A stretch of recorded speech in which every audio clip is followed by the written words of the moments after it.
മാണ്ഡവ്യോപനിഷത്ത് അടുത്ത ആറാമത്തെ കാര്യമാണ് പ്രഭവ സർവഭാവാനാം സതാം ഇതി വിനിശ്ചയ സർവം ജനയതി പ്രാണ ചേതോംശം പുരുഷ പൃഥക്. കഴിഞ്ഞ കാര്യയിൽ പറഞ്ഞത് ഒരു ചൈതന്യം രണ്ടായി പിരിഞ്ഞിരിക്കുന്നു, ഭോക്താവായും ഭോജ്യമായും എന്ന് പറഞ്ഞു. ഒന്ന് രണ്ടായി പിരിയുമ്പോൾ അത് പരസ്പര വിരുദ്ധ സ്വഭാവത്തോടുകൂടിയിരിക്കുന്നു. ഭോക്താവിന്റെ രൂപം വേറെ, ഭോജ്യത്തിന്റെ രൂപം വേറെ. പരസ്പര വിലക്ഷണമായിരിക്കുന്ന പ്രത്യേക രൂപത്തോടുകൂടിയിരിക്കുന്ന ഈ രണ്ട് ഒന്നിൽ നിന്നെങ്ങനെ സംഭവിക്കുന്നു, അതിന് ആണ് ഇവിടെ സമാനം പറയാം. സദാം വിദ്യമാനാനാം സ്വേന അവിദ്യാവൃത നാമരൂപമായ സ്വരൂപേണ സർവഭാവാനാം വിശ്വതൈസ് പ്രാജ്ഞഭേദാനാം പ്രഭവോത്പത്തി വക്ഷ്യതിച്ച വന്ധ്യാപുത്രോ ന തത്വേന മായയാവാപി ജായതേ ഇതി.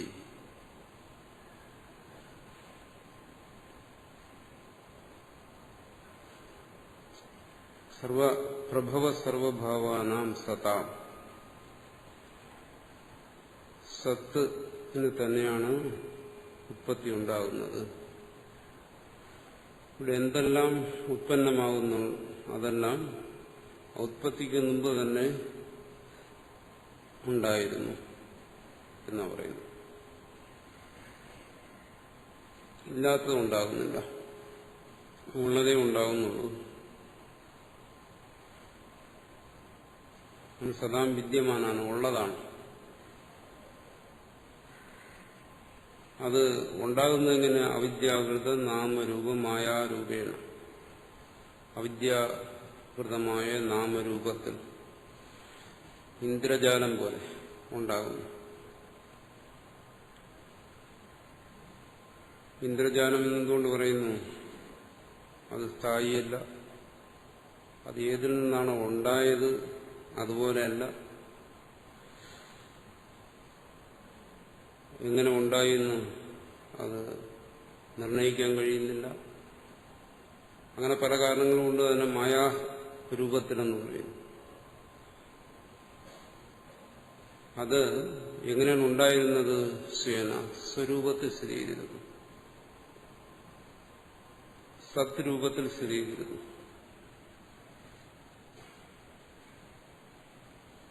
അപ്പോൾ ഉണ്ടായതാണ് വീണ്ടും ഉണ്ടാകുന്നതെന്ന് പറയുമ്പോൾ സംശയം വരും. ഉണ്ടായത് പിന്നെ എന്തിനുണ്ടാവണം?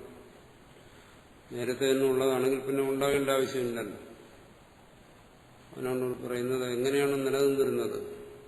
ഈ കാണുന്ന രൂപത്തിലല്ല, കാണുന്നത് അവിദ്യാകൃതമായ നാമരൂപമായ രൂപത്തിലാണ് കാണുന്നത്. പക്ഷെ അത് അങ്ങനെ ഉണ്ടാകുന്നതിന് മുമ്പ് അത് ആത്മരൂപത്തിൽ സ്ഥിരീകരിക്കുന്നു. അതുകൊണ്ട് അതിന് ഈ രൂപത്തിൽ ഉണ്ടാകേണ്ടി വന്നു. ഇതിങ്ങനെ കാണുന്നത് ആത്മരൂപത്തിൽ സ്ഥിതി ചെയ്തത് ഈ രൂപത്തിൽ കാണുന്നു. അതുകൊണ്ട് ഉള്ളതിന് തന്നെ വീണ്ടും ഉണ്ടാകേണ്ടി വന്നു. ഈ കാണുന്ന ഇതേ രൂപത്തിൽ അത് സ്ഥിതി ചെയ്തിരുന്നില്ല, പക്ഷെ ഇതുണ്ടായിരുന്നു എന്നാണ്. അതാണ് വിശ്വതൈജസ പ്രാജ്ഞഭേദാണ്.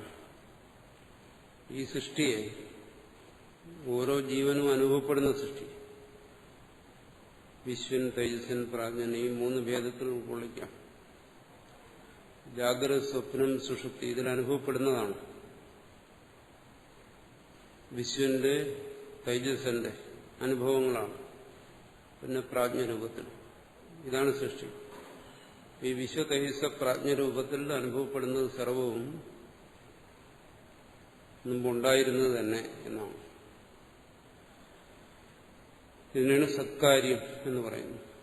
സത്കാര്യവാദം എന്ന് പറയും. ഇല്ലാത്തതൊന്നും ഉണ്ടാകുന്നില്ല, ഉള്ളതേ ഉണ്ടാകുന്നുള്ളൂ. വീണ്ടും ഉണ്ടാകേണ്ടി വരിക എന്ന് പറഞ്ഞാൽ അതിനൊരു രൂപാന്തരം സംഭവിക്കുക, അത്രേ ഉള്ളൂ. പക്ഷിതിജ ഇനി പറയും, വന്ധ്യാപുത്രോന തത്വേന മായയാവാഭിജായതേ. വന്ധ്യാപുത്രൻ പരമാർത്ഥത്തിലുണ്ടാകുന്നില്ല, ഇന്ദ്രജാലം പോലെയും ഉണ്ടാകുന്നില്ല. അങ്ങനെയൊന്നും സംഭവിക്കുന്നേയില്ല. ഒരു ശബ്ദം മാത്രമാണ് ആകാശപുഷ്പം എന്ന് പറയും. ആകാശത്തിൽ പുഷ്പിക്കുന്നതിനുള്ള മരങ്ങളോ വള്ളികളോ ഒന്നുമില്ല. അതുകൊണ്ടവിടെ പുഷ്പവുമില്ല. എന്നാലും പറയുന്നു ആകാശപുഷ്പം. അത് വാസ്തവത്തിനുമില്ല, ഇന്ദ്രജാലം പോലെയും അവിടെ ഇല്ല. അതുകൊണ്ട് ശൂന്യതയിൽ നിന്നല്ല സൃഷ്ടി, അതാണ് പറയുന്നത്. ശൂന്യതയിൽ നിന്ന് സൃഷ്ടിയില്ല. ശൂന്യം ഈ രൂപത്തിൽ അനുഭവപ്പെടുന്നില്ല. ശൂന്യമില്ല, ശൂന്യം എന്ന് പറയുമ്പോൾ നമ്മുടെ മനസ്സിൽ വരുന്ന ഒന്നുമില്ലായ്മ, അതിൽ നിന്നല്ല. പിന്നെയോ ഇതെല്ലാം ഉണ്ടായിരിക്കുന്ന സത്തിൽ നിന്നാണ്. യദി ഹി അസതാമേവ ജന്മസ്യ ബ്രഹ്മണോ അവ്യവഹാര്യസ്യ ഗ്രഹണദ്വാര അഭാവാത് അസത്വ പ്രസക്തി. ബ്രഹ്മം അല്ലെങ്കിൽ ആത്മാവ്, സത്ത്, ഇതിനെക്കുറിച്ചെല്ലാം നമ്മൾ ചിന്തിക്കുന്നുണ്ട്, ചർച്ച ചെയ്യുന്നുണ്ട്. അത് വ്യവഹാര്യമാണ്, എന്നുവെച്ചാൽ നമ്മുടെ വ്യവഹാരത്തിന് വിഷയമാണ്. ഉണ്മയെ നമുക്ക് അനുഭവപ്പെടുന്നുണ്ട്, അറിവ് നമുക്ക് അനുഭവപ്പെടുന്നുണ്ട്, ആനന്ദം നമുക്ക് അനുഭവപ്പെടുന്നുണ്ട്. അപ്പോൾ ആ സച്ചിദാനന്ദം നമുക്ക് അനുഭവപ്പെടുന്നുണ്ട്. ഈ അനുഭവത്തിലൂടെ ബ്രഹ്മം വ്യവഹാര്യമാണ്. നമ്മുടെ അനുഭവത്തിന്, നമ്മുടെ ചിന്തയ്ക്ക്, നമ്മുടെ ചർച്ചയ്ക്ക് എല്ലാം വിഷയമാകുന്ന ഒന്നാണ്. അല്ലാതെ തികച്ചും അജ്ഞേയമായ ഒന്നല്ല. എന്തുകൊണ്ട് ഈ തരത്തിൽ ഇത് അനുഭവപ്പെടുന്നു? അത് ശൂന്യമല്ലാത്തതുകൊണ്ട്, അത് സത്തായതുകൊണ്ടാണ്. അത് ഗീതാഭാഷ്യത്തിൽ വിശദമായി ചർച്ച ചെയ്തതാണ്. ആ സത്ത് എങ്ങനെ അനുഭവപ്പെടുന്നു എന്നുള്ളത്. അശൂന്യമായിരുന്നെങ്കിലോ അതിനെ അറിയുന്നതിനുള്ള ഒരു ഉപായവും ഇവിടെ ശേഷിക്കില്ലായിരുന്നു. സത്വചിത്താനന്ദത്തിന്റെ അനുഭവമേ നമുക്കുണ്ടാകില്ല. ആത്മാനുഭവം ഉണ്ടാകുന്നതിന് ഒരു വഴിയില്ലാതെ വന്നാൽ അത് ശൂന്യമായിരുന്നത്. കേവലം ശൂന്യം ശേഷിച്ചു. അറിയുന്ന ഒരു ബോധമോ അറിവിന് വിഷയമായ ഉണ്മയോ ഒന്നും നിലനിൽക്കത്തില്ല. അതുകൊണ്ട് ശൂന്യത്തിൽ നിന്നാണിത് വരുന്നതെന്ന് പറയാൻ കഴിയില്ല. ശൂന്യമാണ് എല്ലാത്തിനും കാരണമായിരിക്കുന്നതെങ്കിൽ, ഒന്നുമില്ലായ്മയാണ് സർവത്തിനും കാരണമായിരിക്കുന്നതെങ്കിൽ ഉണ്മയെക്കുറിച്ചുള്ള ബോധം നമുക്കുണ്ടാകത്തില്ല എന്നാണ്. ഉണ്മയെ നമ്മൾ അറിയുന്നുണ്ട്, അതുകൊണ്ട് അതിന്റെ പിന്നിൽ ഇല്ലായ്മയല്ല, ഉണ്മ തന്നെയാണ്. അതിനെ ആശ്രയിച്ചിട്ടാണ് ഇതിന് കാരണമായിരിക്കുന്ന പരമസത്യത്തിലേക്ക് ഒരുവൻ എത്തിച്ചേരുന്നത്. അതുകൊണ്ട് ഈ പ്രപഞ്ചം, ഇന്ദ്രജാലം അല്ലെങ്കിൽ മായ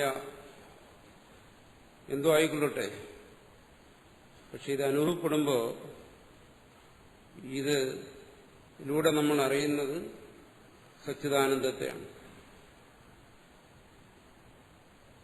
അതുകൊണ്ട് ഇതിനാധാരമായിരിക്കുന്നത് ശൂന്യമല്ല. ദൃഷ്ടഞ്ച രജ്ജുസർപ്പാദീനാം അവിദ്യാകൃത മായാബീജോത്പന്നാനാം രജ്ജു അധ്യാത്മന സത്വം.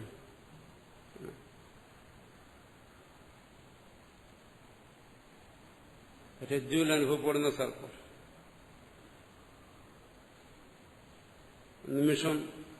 നിമിഷാർത്ഥത്തിലെ ഒരു വിഭ്രാന്തി. ആ വിഭ്രാന്തി എന്തുകൊണ്ടുണ്ടാകുന്നു? നമ്മുടെ അറിവില്ലായ്മയാണ്, അവിദ്യാകൃതമാണത്. അവിദ്യാകൃതമായ ബീജോത്പന്നാണ്.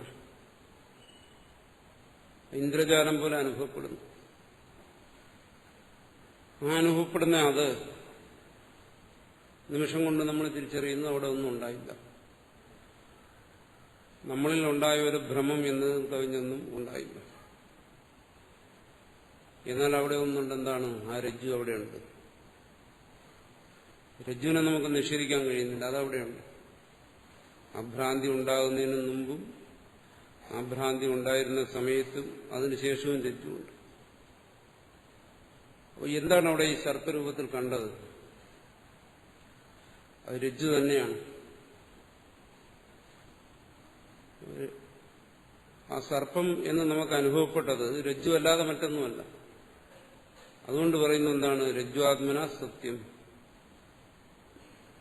ഈ പ്രപഞ്ചത്തെ സംബന്ധിച്ചും അദ്വൈതിയുടെ നിലപാട് ഇത് തന്നെ. നമ്മൾ സാധാരണ പ്രാധാന്യം കൊടുത്ത് ചിന്തിക്കുന്ന ഒരു കാര്യം എന്താണ്? ബ്രഹ്മസത്യം, ജഗത് മിഥ്യ. ഇതാണ് അദ്വൈതം എന്നാണ്. ബ്രഹ്മസത്യം, ജഗത് സത്യം എന്ന് പറഞ്ഞാലും അദ്വൈതം തന്നെ. ഇതും അദ്വൈതം തന്നെ. ഇവിടെ അതാണ് പറയുന്നത്. എന്താണ്? രജ്വാദ്യാത്മന സത്യം. എന്ത്? സർപ്പം. നമ്മളവിടെ കാണുന്ന ആ സർപ്പം സത്യം തന്നെയാണ്. എങ്ങനെ? രജ്ജു രൂപത്തിൽ. എങ്ങനെയോ ഒരു ഭാഗത്തിന് മാത്രം പ്രാധാന്യം വന്നു. എന്താണ്? ജഗത് മിഥ്യ എന്നുള്ളത്.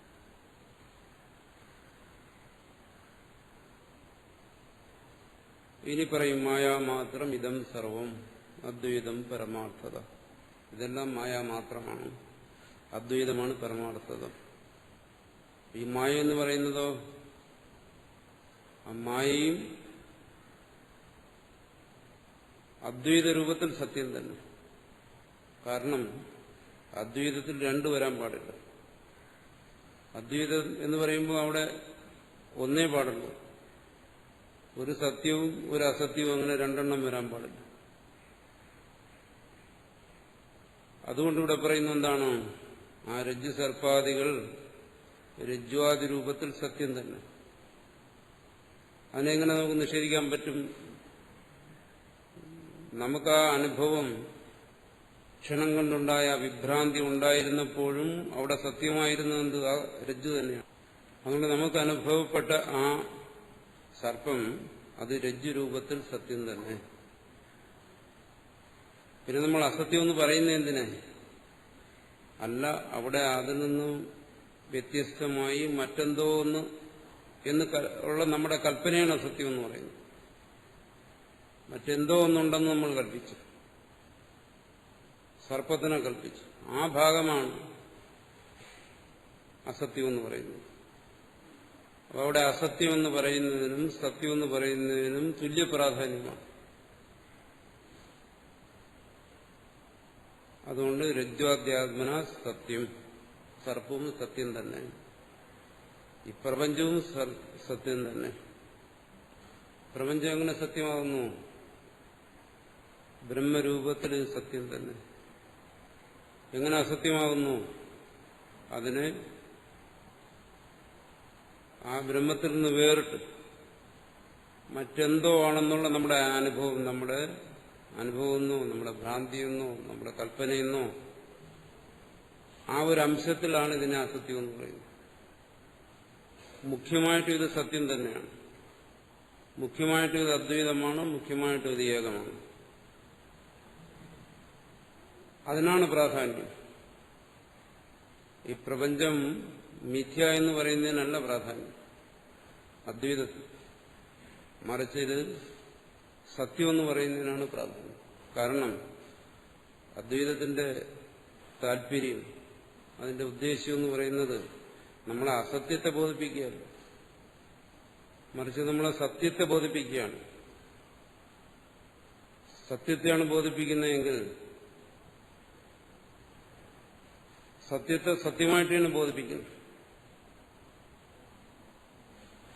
സത്യത്തെ സത്യമായി ബോധിപ്പിക്കുക എന്ന് പറഞ്ഞാൽ നമ്മൾക്ക് എന്ത് അനുഭവപ്പെടുന്നോ അതിനെല്ലാം സത്യമായി ബോധിപ്പിക്കുക.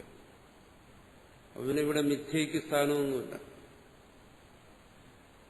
പക്ഷെ അതിന് പ്രാധാന്യം കൊടുക്കാതെ നമ്മൾ മറിച്ച് ചിന്തിച്ചു പോയി.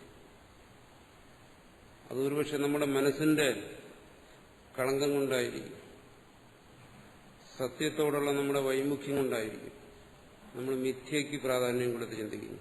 എന്നിട്ട് അതാണ് അദ്വൈതം എന്ന് പറയുന്നത്. ഇവിടെ പറയുന്ന അങ്ങനെയല്ല. എന്താണ്? രജ്ജ്വാദ്യാത്മന സത്യം, ആ സർപ്പം സത്യം തന്നെയാണ്. അപ്പൊ സർപ്പത്തെ കാണുമ്പോൾ നമ്മൾ ശ്രമിക്കേണ്ടത് അതിന്റെ മിഥ്യാത്വത്തെ ഗ്രഹിക്കാനല്ല, അതിന്റെ സത്യത്വത്തെ ബോധിക്കാൻ വേണ്ടിയാണ്. ആ സത്യബോധമാണ് അദ്വൈത സാക്ഷാത്കാരം എന്ന് പറയുന്നത്. ആ രൂപത്തിൽ അതിനെ ഗ്രഹിക്കാൻ വേണ്ടി പറയുന്നു. അതുകൊണ്ട് ഇവിടെ പറഞ്ഞു എന്താണ്, ഇത് സത്യമാണ്. അങ്ങനെയാണെങ്കിൽ ഈ പറയുന്ന ഈ പ്രപഞ്ചാനുഭവം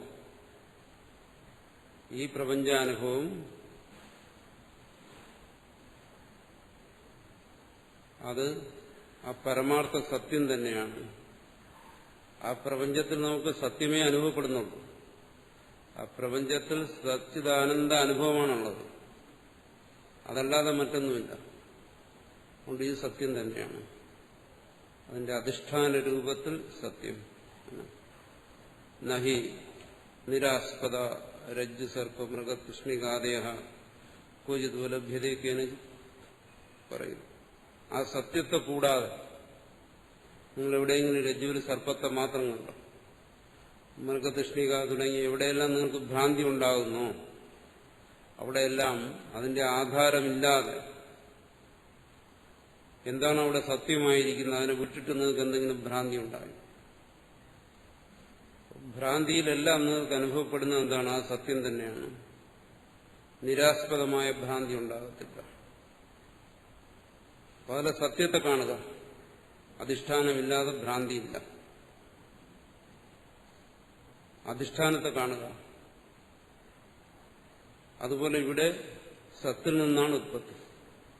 ഉത്പന്നമായതിന് നിങ്ങൾ മായയെന്നോ ഇന്ദ്രജാലമെന്നോ എന്ത് വിളിച്ചാലും ശരി, അതാ സത്ത് തന്നെയാണ്. സത്തിനാണ് പ്രാധാന്യം. അതാണ്. ഇനി മറിച്ച് നിങ്ങളുടെ സത്യത്തെ ബോധിപ്പിക്കാൻ എത്ര ശ്രമിച്ചാലും ആ സത്യം നിങ്ങൾ ബോധിക്കുന്നില്ലെങ്കിൽ പറയും എന്താണ്, നിങ്ങൾ ബോധിക്കുന്നത് മിഥ്യയാണ്. സത്യം നിങ്ങൾ ബോധിക്കുന്നില്ല എന്നേ ഞാൻ അർത്ഥമുള്ളൂ. അല്ലാതെ സത്യവും മിഥ്യയും എന്ന് പറയുന്ന രണ്ട് വസ്തുക്കളെ അംഗീകരിക്കുക.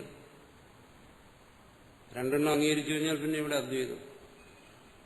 രണ്ടെണ്ണത്തെ ബോധിപ്പിക്കാൻ ശ്രുതി ശാസ്ത്രം എപ്പോഴും ശ്രമിക്കുന്നത് സത്യത്തെ ബോധിപ്പിക്കാനാണ്. എത്ര ശ്രമിച്ചാലും അവൻ അതിനെ ബോധിക്കുന്നില്ല. പിന്നെ ശേഷിക്കുന്ന എന്ത്, നീ ബോധിച്ചിരിക്കുന്ന എന്തിനെ, നീ സത്യത്തെ ബോധിക്കുന്നില്ലെങ്കിൽ അതാ സത്യം എന്നേ പറയുന്നു.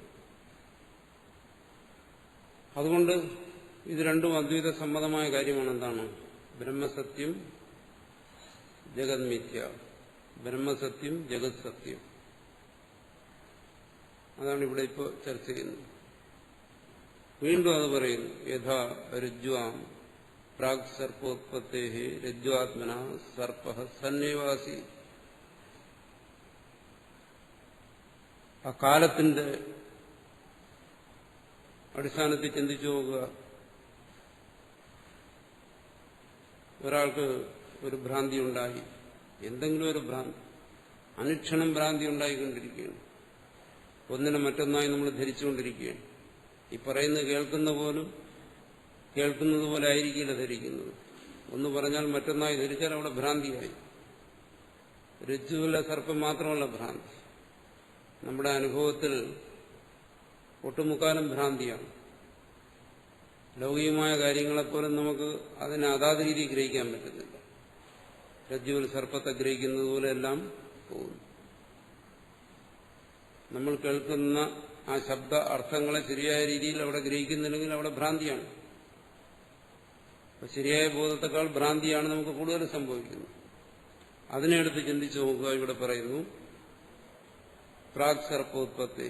ആ സർപ്പഭ്രാന്തി ഉണ്ടാകുന്നതിന് മുമ്പ്, ആ ഭ്രാന്തി മാറിയതിനു ശേഷം ചിന്തിക്കുക.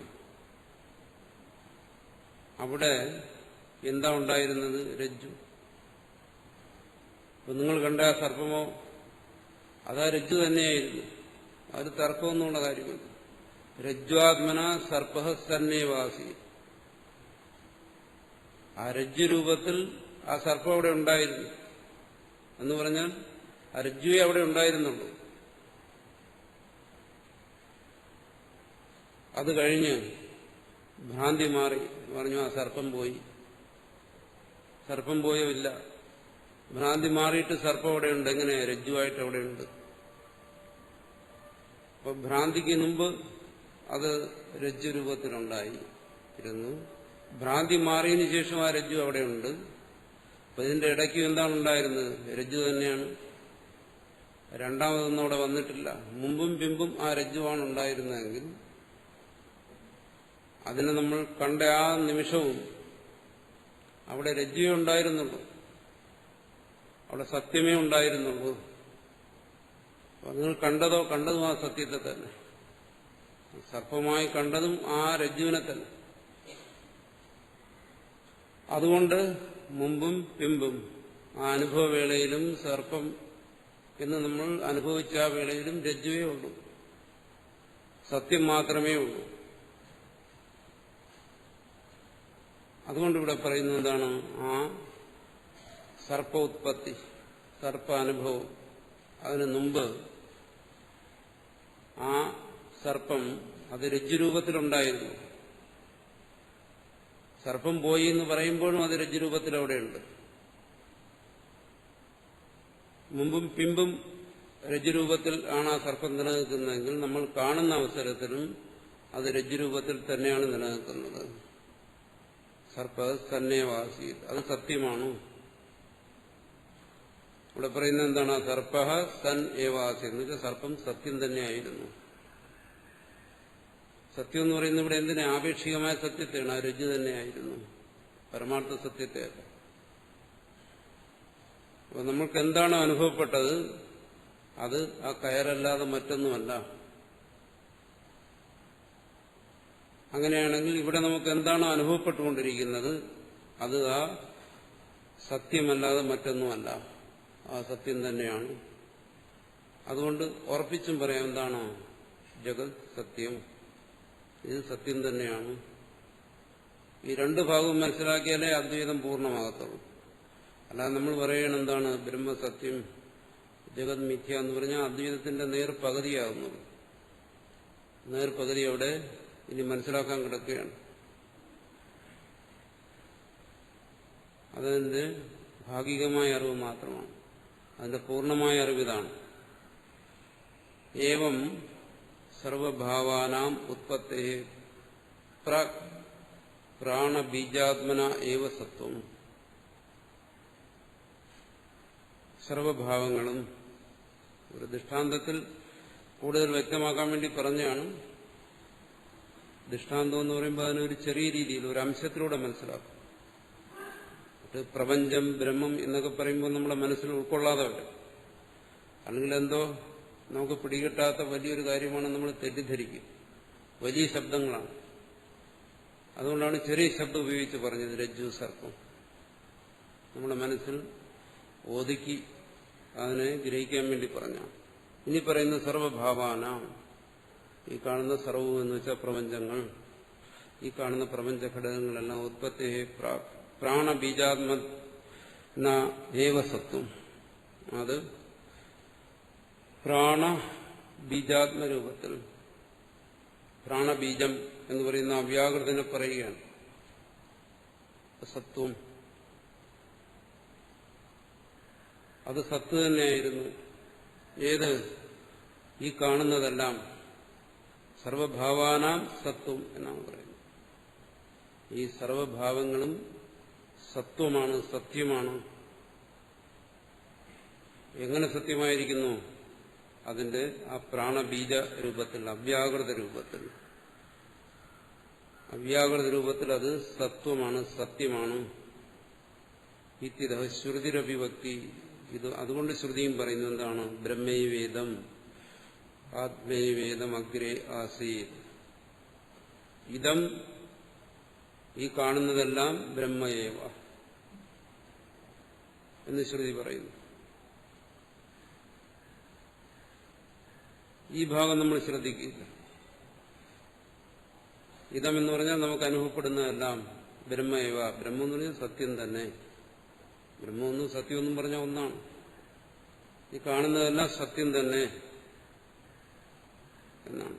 പക്ഷെ ആ ഭാഗം നമുക്ക് പിടികിട്ടത്തില്ല. അദ്വൈതം മനസ്സിലാക്കിയിട്ട് നമുക്ക് പിടികിട്ടുന്ന എന്താണ്?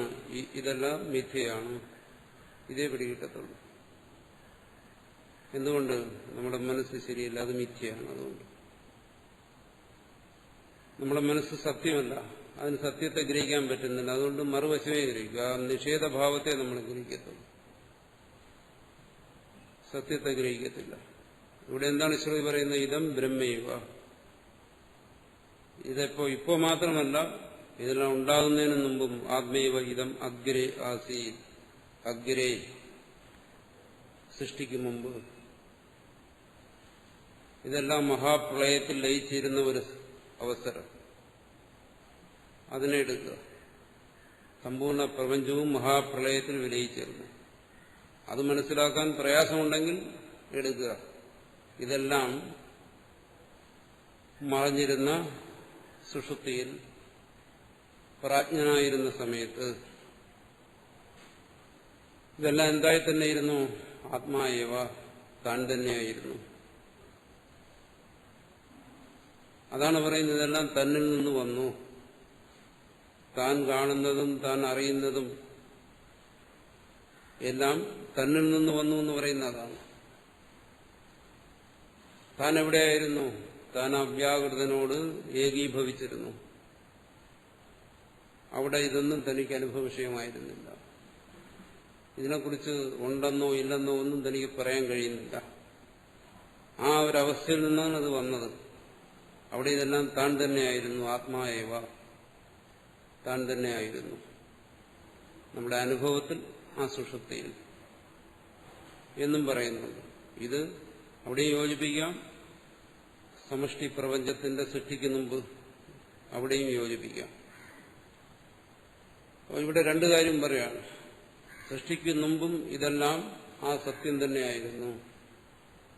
ആയിരുന്നെങ്കിൽ സൃഷ്ടിക്ക് ശേഷം ഇതെല്ലാം സത്യം തന്നെ. ഇതിലെവിടെയാ മിഥ്യ? അങ്ങനെ ഒന്നില്ല. അങ്ങനെ രണ്ടില്ല. അദ്വൈതത്തെ നമ്മൾ ദ്വൈതമാക്കരുത്. സത്യമൊന്നും മിഥ്യയൊന്നും രണ്ടായി തിരിക്കരുത്. അദ്വൈതമായി പോകും. അത് വരാൻ പാടില്ല. ഇനി മിഥ്യയെന്ന് നിങ്ങൾക്ക് തിരിക്കണമെന്ന് നിർബന്ധമുണ്ടെങ്കിൽ എന്ത് വേണം? അതിന്റെ അർത്ഥം സത്യമാണെന്ന് മനസ്സിലാക്കിക്കോണം. അതാണ് ഇവിടെ പറയുന്നത്. സർപ്പത്തെ കണ്ടു കഴിഞ്ഞു, എനിക്കത് മറക്കാൻ കഴിയുന്നില്ല എന്നാണെങ്കിൽ ആ സർപ്പത്തെ നിങ്ങൾ രജ്ജുവായി തന്നെ കാണുക. അതാണ് അതിന്റെ സത്യം. അപ്പൊ രജ്ജു മാത്രമേ ഉള്ളൂ എന്ന് മനസ്സിലാക്കുക. അതാണ് ഇവിടെ പറഞ്ഞു വരുന്നത്. അതിനാണ് സത്കാര്യവാദം എന്ന് പറയുന്നത്. എപ്പോഴും സത്ത് തന്നെ. സൃഷ്ടിക്ക് മുമ്പും സൃഷ്ടിക്ക് പിമ്പും സൃഷ്ടിയിലും സത്ത് മാത്രം. സർവം ജനയതി പ്രാണ ചേതോംശൂൻ അംശവായു രവേഹി ചിദാത്മകസ്യ പുരുഷസ്യ ചേതോരൂപ ജലാർക്കസമാഹ പ്രാജ്ഞതൈസ വിശ്വഭേദേന ദേവതിരേകാദിഭേദേഷു വിഭാവ്യമാനാൻ ചേതോംശവ താൻ പുരുഷഃ പൃഥക് സൃജതി വിഷയഭാവവിലക്ഷണ അഗ്നി വിസ്ഫുലിംഗവത് സലക്ഷണാൻ ജലാർക്കവച്ച ജീവലക്ഷണാൻ. ഇവിടെ രണ്ടു തരത്തിലുള്ള സൃഷ്ടിയെക്കുറിച്ച് പറയുകയാണ്. ആദ്യം പറയുന്നത് സൃഷ്ടിക്ക് മുമ്പും സൃഷ്ടിയുടെ സമയത്തും സൃഷ്ടിക്ക് ശേഷവും സത്യം മാത്രമേ ഉള്ളൂ. അദ്വൈതം. അത് പറഞ്ഞതിന് ശേഷം നമ്മുടെ അനുഭവത്തിന്റെ അടിസ്ഥാനത്തിൽ പറയുകയാണ്. നമ്മുടെ അനുഭവത്തിൽ അദ്വൈതമല്ല. ഭോക്താവും ഭോഗ്യവും രണ്ടുമുണ്ട്. വിശ്വ തൈസ പ്രാജ്ഞന്മാര് അത് നമുക്ക് അനുഭവത്തിലുണ്ട്. അവരുടെ ഭോഗ്യങ്ങൾ, സ്ഥൂല സൂക്ഷ്മ ആനന്ദം, ഇതുമുണ്ട്. ഈ രണ്ടു തരത്തിലുള്ള സൃഷ്ടി ഈ ഒരു സത്യത്തിൽ നിന്നാണ് വരുന്നത്. അതിനുവേണ്ടി ഇവിടെ പറഞ്ഞു എന്താണ്? സർവം ജനയതി പ്രാണഃ. ഈ പ്രാണൻ ഈ കാണുന്ന സർവത്തെയും സൃഷ്ടിക്കുന്നു. പ്രാണൻ എന്ന് പറഞ്ഞാൽ നേരത്തെ പറഞ്ഞു എന്താണ്? ആ ബീജാത്മാവായിരിക്കുന്നവൻ. ആ ബീജാത്മത, പ്രാണബീജാത്മത എന്ന് നേരത്തെ പറഞ്ഞു. അത് നമ്മുടെ അനുഭവത്തിലുണ്ട് സുഷുപ്തിയിൽ. പക്ഷെ ആ അനുഭവം നമുക്കവിടെ പൂർണ്ണമല്ല. എന്നാലും അവിടെ അനുഭവമുണ്ട്. ആ ഏകീഭവനം അതിന്റെ അനുഭവം നമുക്കുണ്ട്. ആ ഏകീഭവിച്ചിരിക്കുന്ന ആ വ്യാകൃതൻ, ആ അന്തര്യാമി തന്നിൽ നിന്ന് ഇതിനെല്ലാം സൃഷ്ടിക്കുന്നു. എന്തിനെ? ഈ ഭോഗ്യത്തെ എല്ലാം സൃഷ്ടിക്കുന്നു, ദൃശ്യത്തെ എല്ലാം സൃഷ്ടിക്കുന്നു. രണ്ട് പിരിവായി ഇരിക്കുന്നതിൽ ഈ ദൃശ്യത്തെ സൃഷ്ടിക്കുന്നവനാണ് പ്രാണൻ. അതിന് പ്രാണനെന്ന് എന്തുകൊണ്ട് പറഞ്ഞു എന്നെല്ലാം നേരത്തെ പറഞ്ഞു. കാരണം അത് ബീജരൂപത്തിൽ ഇതിനെല്ലാം വിത്തായി അത് സ്ഥിതി ചെയ്യുന്നു. ഇതിനെല്ലാം സൃഷ്ടിക്കത്തക്ക സാമർഥ്യത്തോടുകൂടി അത് സ്ഥിതി ചെയ്യുന്നു. അവ്യാകൃതം അതിന്റെ ആ സാമർഥ്യത്തെയാണ് ഇവിടെ അവിദ്യയെന്നോ മായയെന്നോ ഒക്കെ പറയുന്നു. അതാണ് അതിന്റെ സാമർഥ്യം. മനുഷ്യന്റെ ബുദ്ധി കൊണ്ട് നിർവചിക്കാൻ കഴിയാത്ത ഈശ്വരന്റെ സാമർഥ്യം. അതുകൊണ്ട് ഇതിനെല്ലാം സൃഷ്ടിക്കുന്നു. അതാണ് നമ്മൾക്ക് അനുഭവപ്പെടുന്ന ആ ദൃശ്യം. ആ ദൃശ്യത്തിൽ പ്രാധാന്യം എന്തിനാണ്? ആ മായയ്ക്ക് അല്ലെങ്കിൽ അവിദ്യയ്ക്കാണ് പ്രാധാന്യം. കാരണം ഈ സൃഷ്ടി എന്ന് പറയുന്നത് ചിത് അചിതാത്മകം എന്ന് പറയും. ചിത്തായും ജഡമായും. ആ ചിത്തിന് പ്രാധാന്യം വരുന്ന എവിടെ? ചിത്ത് എന്ന് പറഞ്ഞാൽ ബോധം, ജ്ഞാനം, അറിവ് എന്നെല്ലാം പറയുന്നു.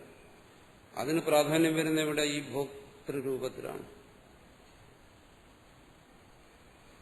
ആ ജീവൻ എന്നുള്ള ആ ഭാവത്തിലാണ് ഭോക്താവായിരിക്കുക. ഇതിനെല്ലാം അറിയുന്നവനും അനുഭവിക്കുന്നവനുമായിരിക്കുന്നു. അവിടെയാണ് ആ ചിത്തിന് പ്രാധാന്യം. പക്ഷേ എന്തിനവൻ അറിയുന്നു, എന്തിനവൻ അനുഭവിക്കുന്നു? തന്നിൽ നിന്ന് അന്യമായിട്ടുള്ള സർവത്തെ. അതിനിവിടെ മൂന്നായി വിഭജിച്ചു. എങ്ങനെ? സ്ഥൂലം, സൂക്ഷ്മം, ആനന്ദം എന്നിങ്ങനെ മൂന്നായി വിഭജിച്ചു. അതാണ് ദൃശ്യം അല്ലെങ്കിൽ ഭോഗ്യം. അതിനെ സൃഷ്ടിക്കുന്നതാണ് ഇവിടെ പറയുന്ന പ്രാണൻ, അവ്യാകൃതൻ. അതെന്തിനെ ആശ്രയിച്ചുകൊണ്ട്? തന്റെ ആ ശക്തി ആശ്രയിച്ചുകൊണ്ട്, അവിദ്യയെന്നോ മായയെന്നോ വിളിക്കുന്ന ആ ശക്തി ആശ്രയിച്ചുകൊണ്ട് സൃഷ്ടിച്ചു. ആ ശക്തിക്ക് പ്രാധാന്യം ആ സൃഷ്ടിയിൽ വന്നതുകൊണ്ട് അതിനെ നമ്മൾ എന്ത് പറയുന്നു? അചിത്, ജഡം എന്ന് പറയുന്നു. അത് ഭോഗ്യമായിരിക്കുന്നു. ഇനി അവിടെ മറ്റൊരു അംശമുണ്ടെന്നാണ് ചിദംശം. അതിനിവിടെ പറയുന്നു പുരുഷ, തേജോ അംശൂൻ, തേജ അംശുക്കൾ, തേജോംശൂൻ എന്ന് പറയുന്നു. തേജസ്സിന്റെ അംശുക്കൾ, തേജസ്സിന്റെ കിരണങ്ങൾ. ആ തേജസ്സിന്റെ കിരണങ്ങളായിരിക്കുന്ന ആരിവിടെ? ഈ ഭോക്താക്കൾ. അവിടെ അറിയുന്നതിനും അനുഭവിക്കുന്നതിനും പ്രാധാന്യം ചിത്തിനാണ്. അപ്പോൾ അച്ചിത് പ്രധാനിയായി ചിത്തിന് പ്രാധാന്യം നൽകിക്കൊണ്ടൊരു സൃഷ്ടി, ആ സൃഷ്ടിയാണ് ഈ വിശ്വ തൈജസ പ്രാജ്ഞരൂപത്തിലുള്ള ഈ ഭോക്താക്കളുടെ സൃഷ്ടി. അതിന് ഒറ്റ പേരിട്ട് വിളിച്ചാൽ ഈ ജീവന്മാരുടെ സൃഷ്ടി എന്ന് പറയും. ഇവിടെ രണ്ടു തരത്തിലുള്ള സൃഷ്ടിയുണ്ട് എന്നാണ് പറയുന്നത്. ആ പ്രാണന്റെ സൃഷ്ടിയാണ് നമ്മളുടെ അനുഭവ വിഷയമായിരിക്കുന്ന ഭോഗ്യമല്ല. ആ പുരുഷന്റെ സൃഷ്ടിയാണ് ഈ ജീവന്മാർ എന്ന് പറയുന്നത്. ഈ ഭോക്താക്കൾ, വിശ്വ തൈജസ പ്രാജ്ഞഭാവങ്ങളെല്ലാം ആ പുരുഷന്റെ സൃഷ്ടി. രണ്ടും തമ്മിലുള്ള വ്യത്യാസം എന്താണ്? ഒരു സ്ഥലത്ത് പ്രാധാന്യം പ്രകൃതിക്ക്, അജിത്തിന്, ജഡത്തിന് പ്രാധാന്യം. അതാണ് ഈ ദൃശ്യമായി നിൽക്കുന്നത്. ഒരു സ്ഥലത്ത് പ്രാധാന്യം ചിത്തിന്, ജ്ഞാനത്തിന്, അറിവിന്, ബോധത്തിന്. അതാണ് ഇവിടെ ഭോക്താവായി, ദൃഷ്ടാവായി, ജീവനായി നിൽക്കുന്നത്. ഇവിടെ ഇപ്പോ ഞാനായിരിക്കുന്നത്, അല്ലെങ്കിൽ ഭോക്താവായിരിക്കുന്നത്, അല്ലെങ്കിൽ ദ്രഷ്ടാവായിരിക്കുന്നത്, ഇത് കേവലം ഒരു സൃഷ്ടി മാത്രമാണ്. ചിത്തിന് പ്രാധാന്യമുള്ള ഒരു സൃഷ്ടി, പുരുഷന്റെ ഒരു സൃഷ്ടിയാണ്.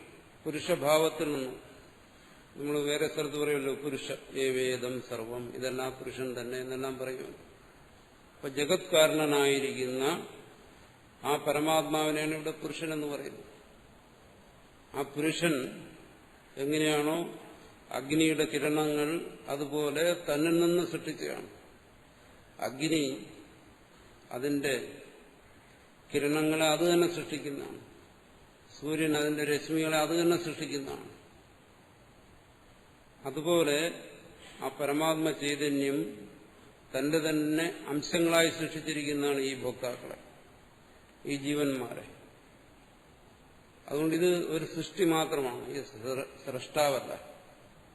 താൻ സൃഷ്ടാവല്ല, തനിക്കൊന്നിനും വയും സൃഷ്ടിക്കുന്നതിന് ശേഷി. തനിക്കെന്താണ്? തന്റെ ദൃശ്യത്തെ, ഭോഗ്യത്തെ അനുഭവിക്കാനേ പറ്റും, അല്ല സൃഷ്ടിക്കാൻ സാധ്യമല്ല.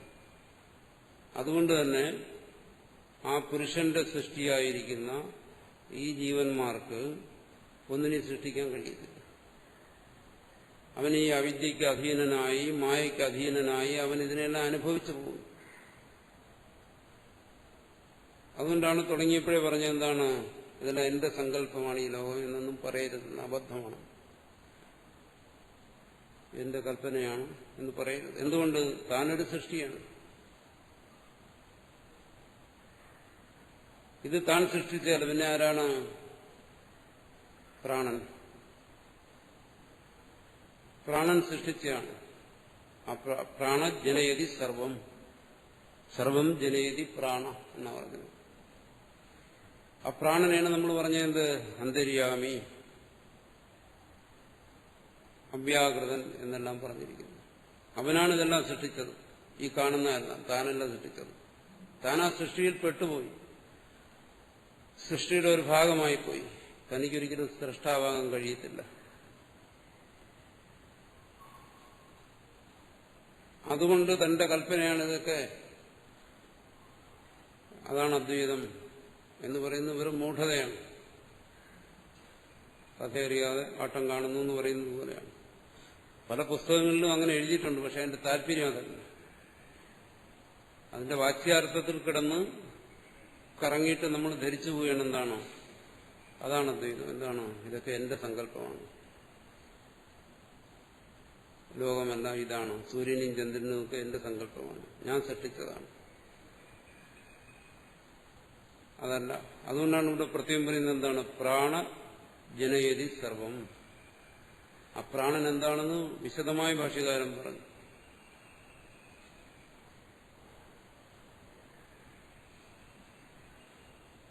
അതാണ് ജന്മാദ്യസ്യ യതഃ ശാസ്ത്രയോനിത്വ തുടങ്ങിയ സൂത്രങ്ങളിലൊക്കെ ബ്രഹ്മസൂത്രത്തിൽ ഇത് തന്നെ പറയുന്നു. നീ സൃഷ്ടിയാണ്, നിന്റെ സൃഷ്ടാവ് വേറെയാണ്. ഇവിടെ നമുക്ക് ആശയക്കുഴപ്പം വരുന്ന എവിടെയാണ്? ഇതിനെല്ലാം ആധാരമായിരിക്കുന്നത് ഒരേ ഒരു ചൈതന്യമാണെന്ന് പറയുമ്പോൾ അവിടെയാണ് നമുക്ക് ഭ്രമം ഉണ്ടാകുന്നത്.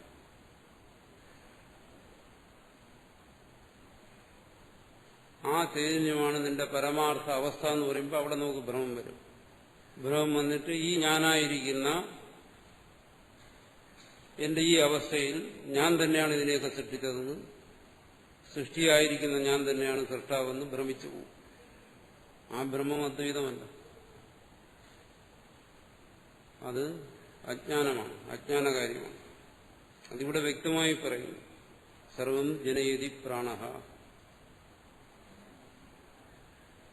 ഇത് തല തിരിഞ്ഞാണ് ധരിച്ചിരിക്കുന്നതെങ്കിൽ അയാൾക്ക് തോന്നും ഞാൻ പുതിയൊരു അദ്വൈതം ഇവിടെ പ്രസംഗിക്കണമെന്ന് തോന്നും. പക്ഷെ ഇവിടെ അത് വ്യക്തമായി പറയുന്നത് എന്താണ്? സർവം ജനയതി പ്രാണ. പ്രാണൻ സർവത്തെയും, ഈ കാണുന്ന സർവദൃശ്യത്തെയും ആ പ്രാണൻ സൃഷ്ടിക്കുന്നു. തേജോംശൂർ, സൂര്യന്റെ കിരണങ്ങളെപ്പോലെ ഇരിക്കുന്ന അല്ലെങ്കിൽ സൂര്യന്റെ പ്രതിബിംബങ്ങളെ പോലെ ഇരിക്കുന്ന ഈ ജീവന്മാരെ പുരുഷൻ സൃഷ്ടിക്കുന്നു. പൃഥക്, എങ്ങനെ? ഈ ജഡത്തിൽ നിന്ന് വേറിട്ട്. അങ്ങനെയാണ് ഇവിടെ ജഡവും ചൈതന്യവും എന്ന് പറയുന്ന രണ്ട് വസ്തുക്കളുണ്ടായത്. ചൈതന്യം ഭോക്താവായും ദ്രഷ്ടാവായും ഇരിക്കുന്നു, ജഡം ദൃശ്യമായും ഇരിക്കുന്നു. ഇത് രണ്ടും എന്തുകൊണ്ടുണ്ടായി? മുമ്പ് പറഞ്ഞു എന്താണ്? യസ്ത്വേതത് ഉഭയം വേദ. ഇതിനെ അറിയുന്നവൻ ഭുഞ്ചാനോ നലിപ്യത എന്ന് പറഞ്ഞു. അതിന്റെ പാരമാർത്ഥിക സ്ഥിതിയെക്കുറിച്ച് പറഞ്ഞു. അത് മറ്റൊന്നാണ്. ഇവിടെ ഇപ്പൊ ചർച്ച ചെയ്യുന്നത് നമ്മുടെ അനുഭവത്തെക്കുറിച്ചാണ്. നമ്മുടെ അനുഭവം എന്ന് പറയുമ്പോൾ നമ്മെക്കുറിച്ചുള്ള അനുഭവം, പ്രപഞ്ചത്തെക്കുറിച്ചുള്ള അനുഭവം. ഇതിൽ നമുക്ക് ഭ്രമം ഉണ്ടാകാൻ പാടില്ല. ഇതെങ്ങനെ സംഭവിക്കുന്നു ഈ സൃഷ്ടി എങ്ങനെ സംഭവിക്കുന്നു മനസ്സിലാക്കാൻ വേണ്ടി പറയുകയാണ്. ചേതോംസൂൻ അംശവൈഹ രവേ, രവിയുടെ കിരണങ്ങളെപ്പോലെ ആണ് ഈ ഓരോ ജീവന്മാരും.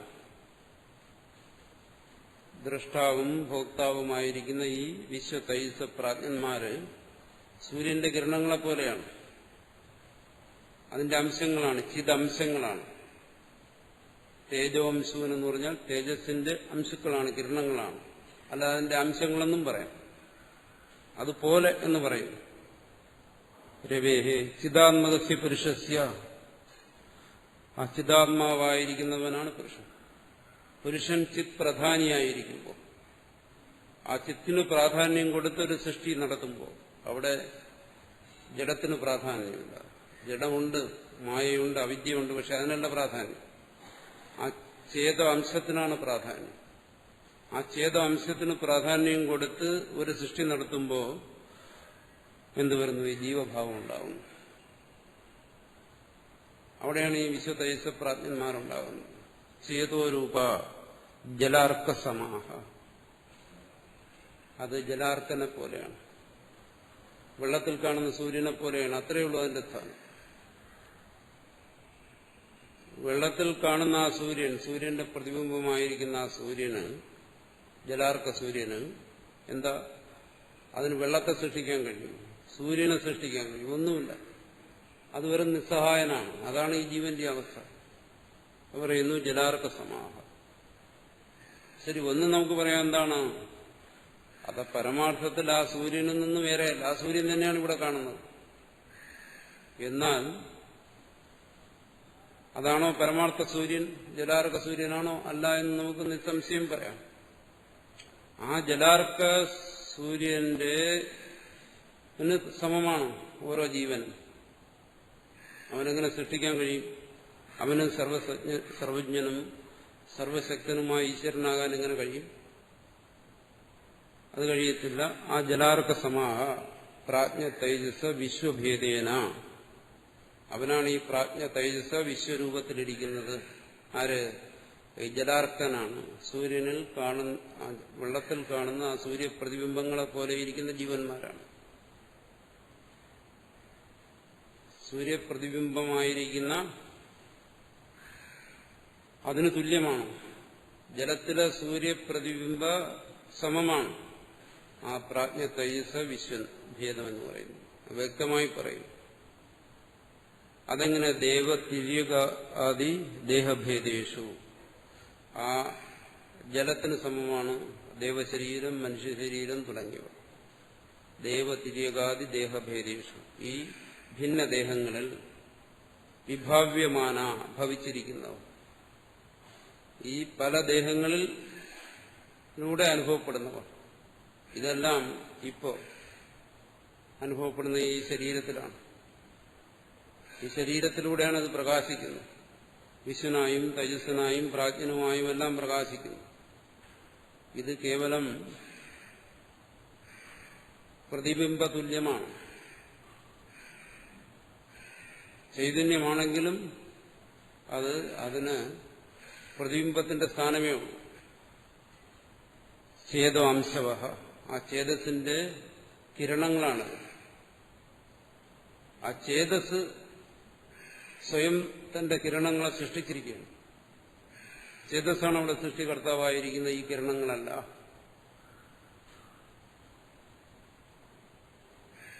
ഈ താൻ ഇവരെല്ലാം എന്ത് ചെയ്യുന്നു? പുരുഷ സൃജതി, ഇതിനെല്ലാം പുരുഷനാണ് സൃഷ്ടിച്ചത്. സൂര്യൻ തന്റെ കിരണങ്ങളെ സൃഷ്ടിച്ചതുപോലെ ആ പരമാത്മാവ് ഈ ജീവന്മാരെ സൃഷ്ടിച്ചിരിക്കുന്നു.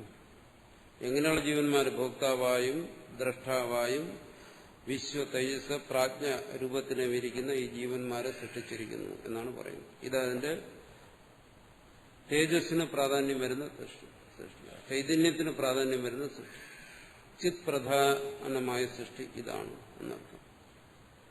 പൃഥക്, അത് വേറിട്ട് സൃഷ്ടിച്ചു. ഏതിൽ നിന്നും? ആ വിഷയങ്ങളിൽ നിന്നും.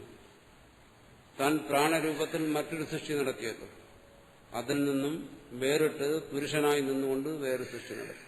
അതാണ് പൃഥക്. വിഷയഭാവ വിലക്ഷണ. ആ വിഷയ വസ്തുക്കളിൽ നിന്നും ഭിന്നമായി. വിഷയവസ്തുക്കളെന്ന് പറയുന്നത് എന്ത്? ഈ ജാഗ്രത സ്വപ്ന സുഷുപ്തികളിൽ നമുക്ക് അനുഭവപ്പെടുന്ന സ്ഥൂല സൂക്ഷ്മ ആനന്ദ വിഷയം, അതിൽ നിന്നും വേറിട്ട് വിഷയഭാവ വിഷയവസ്തു വിലക്ഷണമാണ്. ഇനി താൻ സൃഷ്ടിച്ചതോ, ഈ പുരുഷൻ സൃഷ്ടിച്ചതോ പറയുന്നു അഗ്നി വിസ്ഫുലിംഗവത് സലക്ഷണാൻ, തന്നെ പോലെയുള്ളതിനെ സൃഷ്ടിച്ചു. താൻ ചൈതന്യ സ്വരൂപനാണ് പുരുഷൻ, അതുകൊണ്ട് അഗ്നി വിസ്ഫുലിംഗങ്ങളെപ്പോലെ, അഗ്നിയിലെ തീപ്പൊരികളെപ്പോലെ സലക്ഷണാൻ സമാന രൂപത്തിലുള്ളവയെ സൃഷ്ടിച്ചു. അതാണ് ജീവന്മാർ. ആ ജീവനാണ് അഭിമാനിക്കുന്നത് എന്താണ്? താനാണ് ഇതെല്ലാം സൃഷ്ടിച്ചിരിക്കുന്നതാണ്. അത് യാതൊരു കഴമ്പുമില്ലാത്ത ഒരു അഭിമാനമാണ്.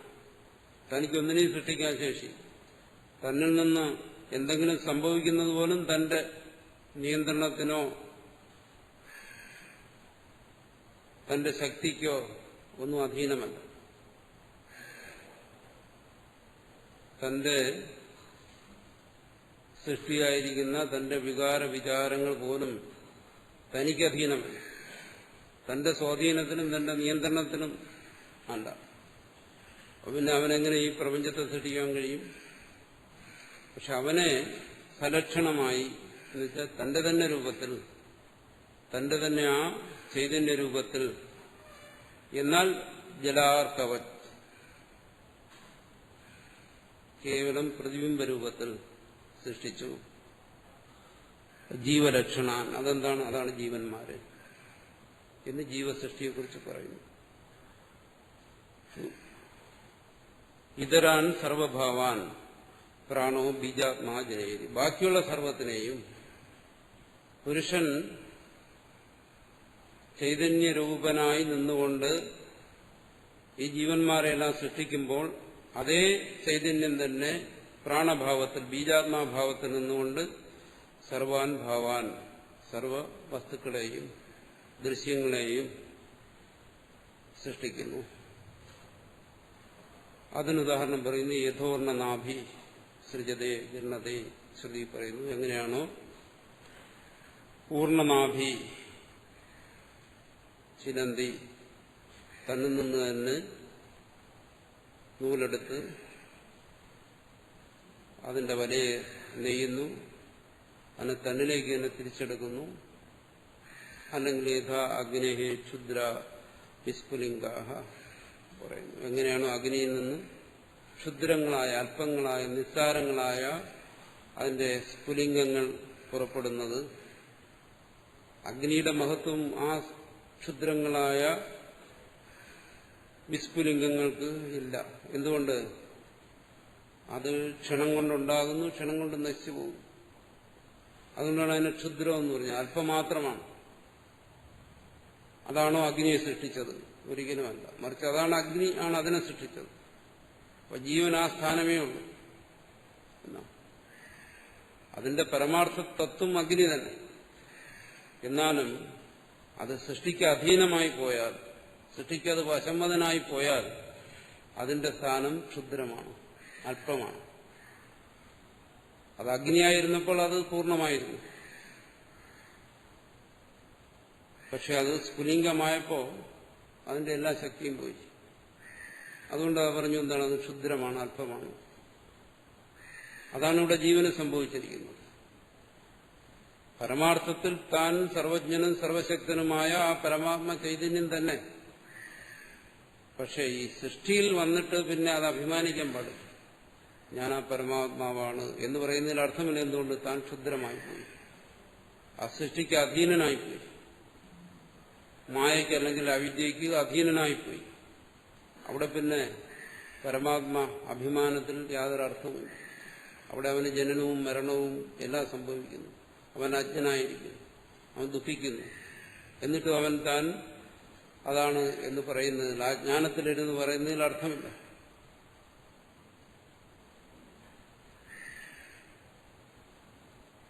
അവൻ അതിൽ നിന്ന് മുക്തനാകും.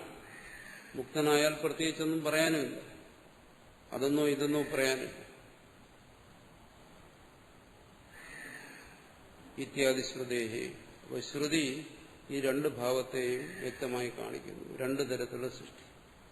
ഒന്ന്, ആ പരമാത്മ ചൈതന്യം തന്നെ പ്രാണാത്മാവായി ബീജാത്മാവായി ഇരുന്നുകൊണ്ട് ഈ ദൃശ്യത്തെ എല്ലാം സൃഷ്ടിക്കുന്നു.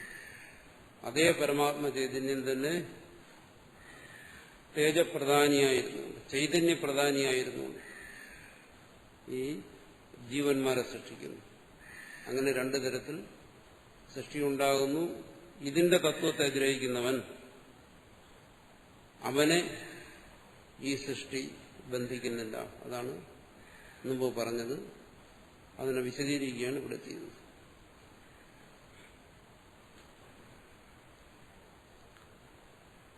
പ്രഭവ സർവഭാവാനാം സതാം ഇതി വിനിശ്ചയ സർവം ജനയതി പ്രാണ ചേതോംസൂൻ പുരുഷ പൃഥക്.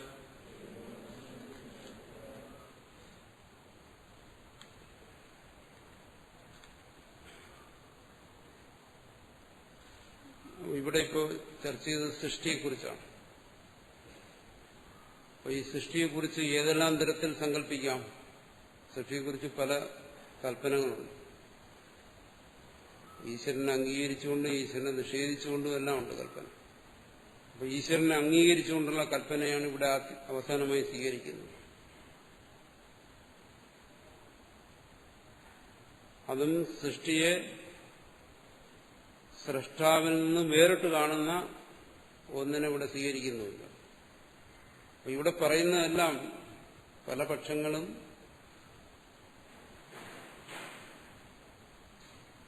ആധ്യാത്മികമായി ചർച്ച ചെയ്യുന്ന കാര്യങ്ങൾ തന്നെയാണ്.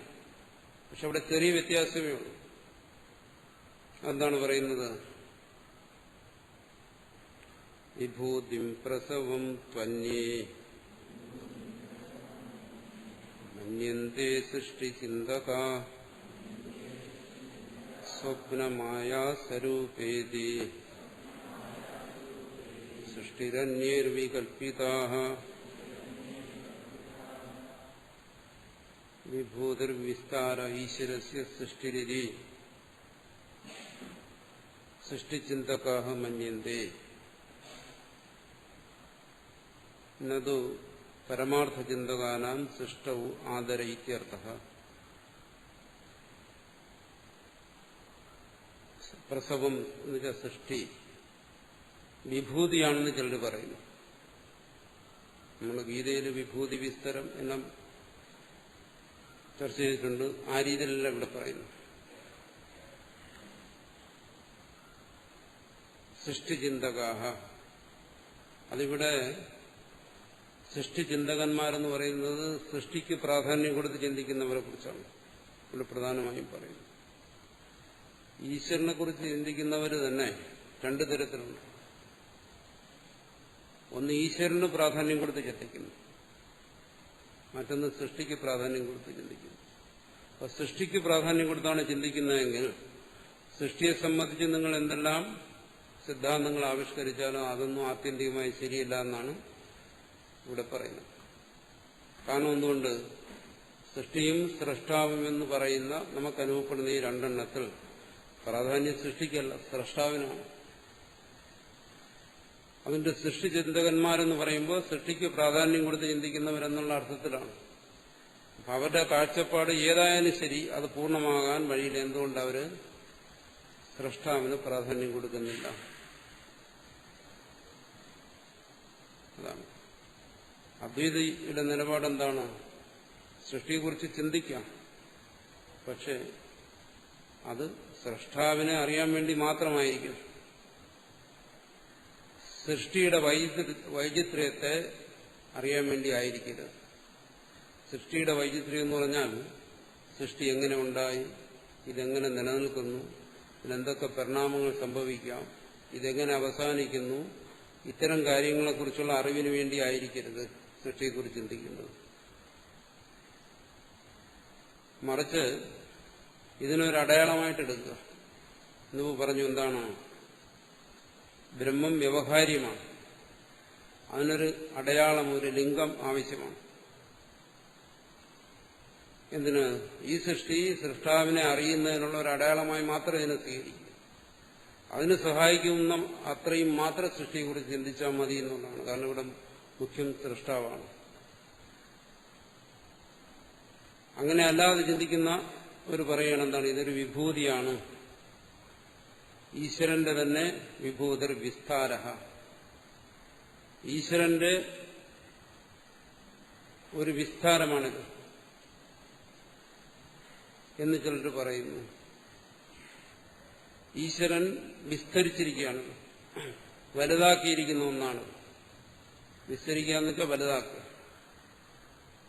ഒന്നാണ് സൃഷ്ടി എന്ന് പറയുന്നു.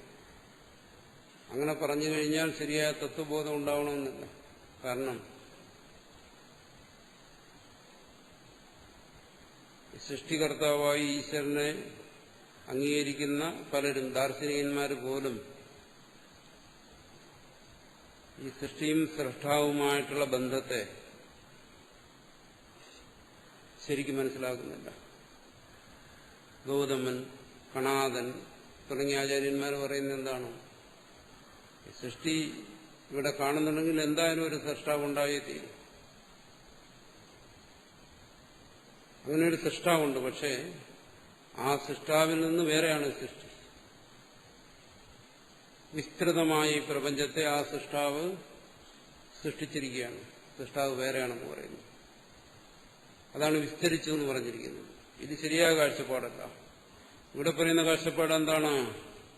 ദേവശേഷ സ്വഭാവോയം. ഇവിടെ ആ സൃഷ്ടിയെ സൃഷ്ടാവിൽ നിന്നും വേർതിരിക്കാൻ സാധ്യമല്ല. സ്വഭാവം എന്ന് പറയുന്നതാണ്. ഒരാളെ കുറിച്ച് പറയുമ്പോൾ നമ്മൾ പറയുന്നത് അതവന്റെ സ്വഭാവമാണെന്ന് പറഞ്ഞാൽ അത് അവനിൽ നിന്നും മാറ്റാൻ പ്രയാസമാണെന്നാണ്. അഗ്നിയുടെ സ്വഭാവമാണ് ഉഷ്ണം എന്ന് പറഞ്ഞാൽ അഗ്നിയിൽ നിന്ന് ഉഷ്ണത്തെ മാറ്റാൻ പറ്റില്ല എന്നാണ്. അതുപോലെ സൃഷ്ടാവിന്റെ സ്വഭാവമായിരിക്കുന്നതാണ് സൃഷ്ടി എന്ന് പറയുന്നത്. എന്ന് പറയുമ്പോൾ ആ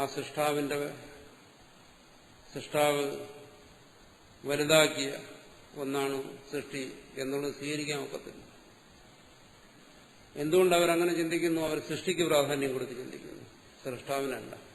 അതാണ് സൃഷ്ടി ചിന്തകാഹ മന്യന്തേ നതു പരമാർത്ഥ ചിന്തകാന. പരമാർത്ഥ ചിന്തകന്മാരെന്ന് പറയുന്നത് സൃഷ്ടാവിനെ കുറിച്ച് ചിന്തിക്കുന്നു.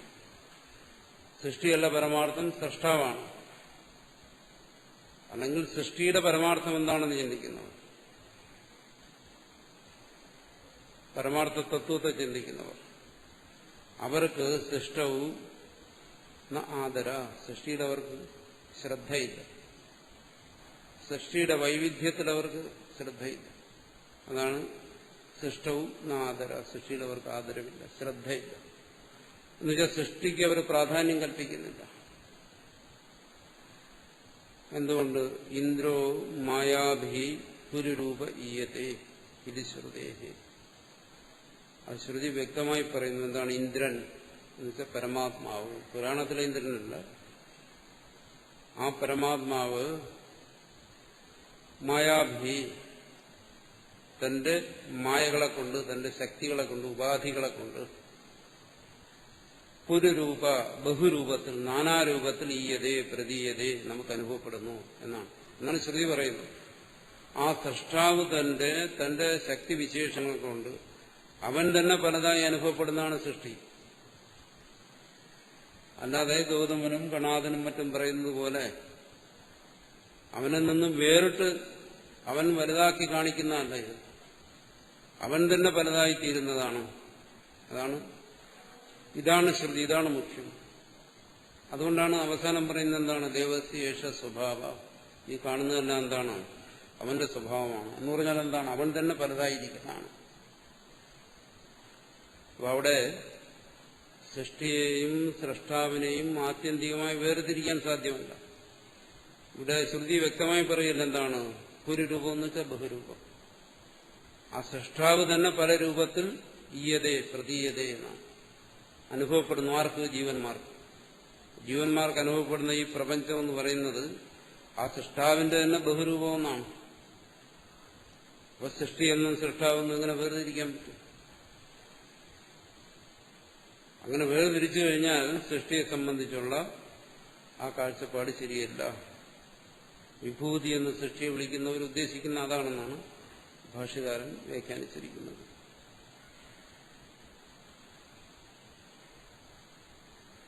ഇവിടെ അദ്വൈതിയുടെ നിലപാട് എന്താണ്?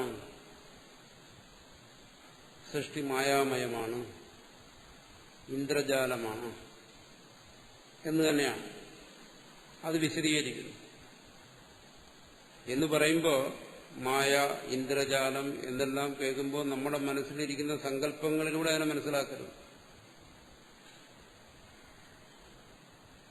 മായ എന്നോ അല്ലെങ്കിൽ ഇന്ദ്രജാലം എന്നോ പറയുമ്പോൾ അവിടെ ഉദ്ദേശിക്കുന്നത് എന്താണ്? മായാവിയിൽ നിന്ന്, ഇന്ദ്രജാലക്കാരിൽ നിന്ന് വിശേഷിച്ച് വേറിട്ടൊന്നും അവിടെയില്ല.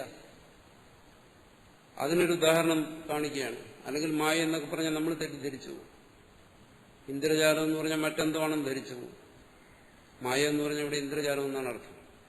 നഹി മായാവിനം സൂത്രമാകാശേ വിക്ഷിപ്യ തേന സായുധം ആരുഹ്യ ചക്ഷുർഗോചരതാം അതീത്യ യുദ്ധേന ഖണ്ഡശ ഛിന്നം പതിതം പുനരുദ്ധിതം ച പശ്യതാം തത്കൃത മായാദി സതത്വചിന്തായാം ആദരോ ഭവതി.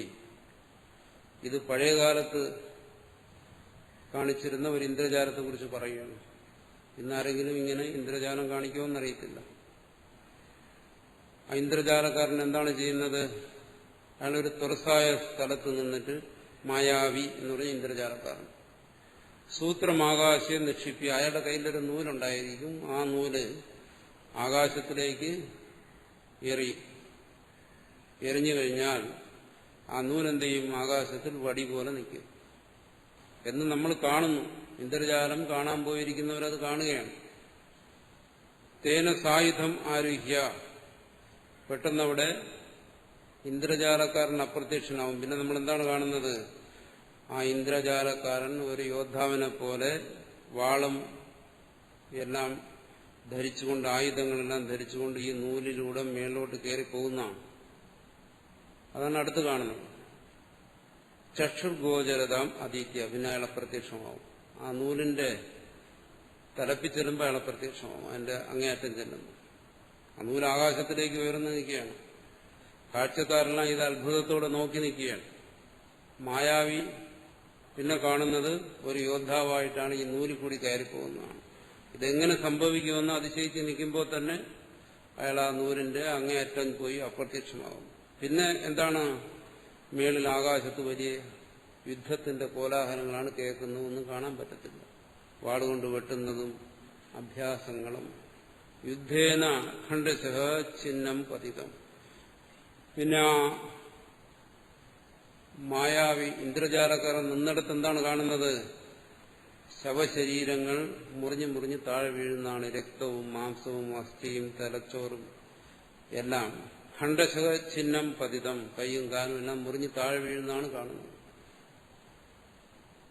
പുനരുദ്ധിതം ച, ഇത് കണ്ട് അയാൾ വളരെ വിഷമിച്ച് കാഴ്ചക്കാരെല്ലാം നിൽക്കുമ്പോൾ അതിന്റെ ഇടയിൽ നിന്ന് പെട്ടെന്ന് ഈ താഴെ വീണ് കിടക്കുന്ന ശവശരീരഭാഗങ്ങളിൽ നിന്നും ഇന്ദ്രജാലക്കാരൻ എണീറ്റ് വരുന്നു. അതാണ് അടുത്ത് കാണുന്നത്. ഇത്രയും കണ്ടു കഴിഞ്ഞാൽ എന്തായാലും അത്ഭുതപ്പെട്ടു. ഇവിടെ തന്റെ മുമ്പിൽ സംഭവിച്ച കാര്യങ്ങൾ കണ്ട് കാഴ്ചക്കാരൻ അത്ഭുതപ്പെട്ടാലും തത്കൃത മായാദി സതത്വ ചിന്തായാം ആദരോ ഭവതി. പക്ഷെ അത് കണ്ടിട്ട് അയാൾ പിരിഞ്ഞു പോകുമ്പോൾ അയാളുടെ മനസ്സിൽ ഉറയ്ക്കും എന്താണ്? ഇതൊക്കെ ഇന്ദ്രജാലമാണ്, ഇതാണ് ഇന്ദ്രജാലം. ഒരാളും കരുതത്തില്ല എന്താണ് ഇതെല്ലാം ഇവിടെ സത്യമായി സംഭവിച്ചു എന്നാരും കരുതത്തില്ല. അതാണ് സതത്വചിന്തായാം ആദരോ നഭവതി. കാഴ്ചക്കാരൻ അതുണ്ടാകത്തില്ല. കാരണം അവൻ പോയതെന്തിന്? ഇന്ദ്രജാലം കാണാം. ഇന്ദ്രജാലക്കാരൻ അത് ഭംഗിയായി കാണിച്ചു കൊടുത്തു. കണ്ടു കഴിഞ്ഞിട്ട് അവൻ പിരിഞ്ഞു പോകുമ്പോൾ അവിടെ ഇന്ദ്രജാലത്തിൽ ഈ നടന്നതല്ല ഇന്ദ്രജാലം എന്നുള്ളതല്ലാതെ ഇതൊക്കെ അവിടെ സത്യമായി ഒരാൾ അവിടെ യുദ്ധം നടത്തി അയാളുടെ ശരീരമെല്ലാം ഛിന്ന ഭിന്നമായി വീണ്ടും അയാൾ ജനിച്ചു. ഇതൊക്കെ സത്യമായി സംഭവിച്ചു എന്ന് ഇത് ഇന്ദ്രജാലമാണെന്നറിയുന്ന ഒരാളും ധരിക്കത്തില്ല. കാരണം എന്തുകൊണ്ട്? അത് അയാളുടെ അനുഭവത്തിലില്ല.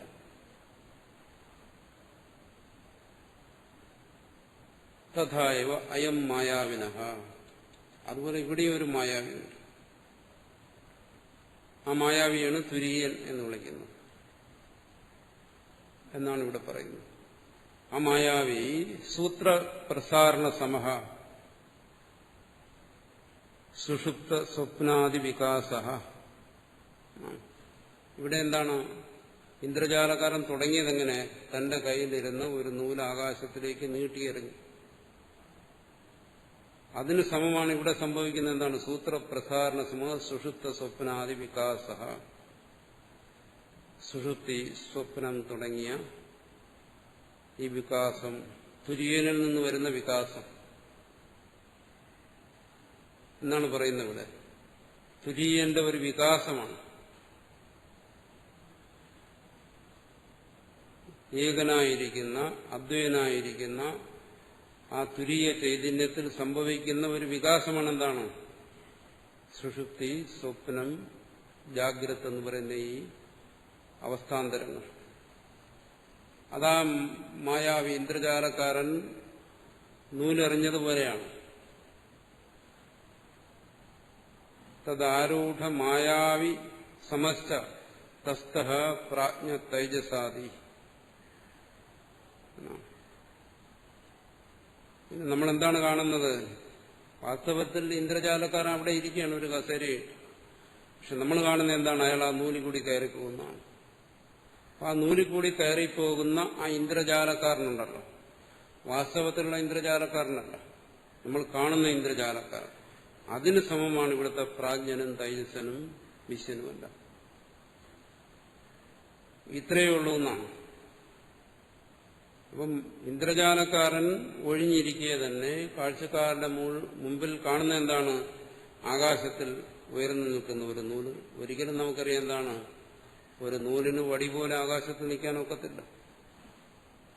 പക്ഷെ അത് സംഭവിച്ചിരിക്കുന്നു. അതാണ് ഈ കാണുന്ന ജാഗ്രത, സ്വപ്ന, സുഷുപ്തി അവസ്ഥകൾ. അതുപോലെയാണ് അതിലൂടെ സഞ്ചരിച്ചുകൊണ്ടിരിക്കുന്ന പ്രാജ്ഞ, തൈജസ്, വിശ്വന്മാർ.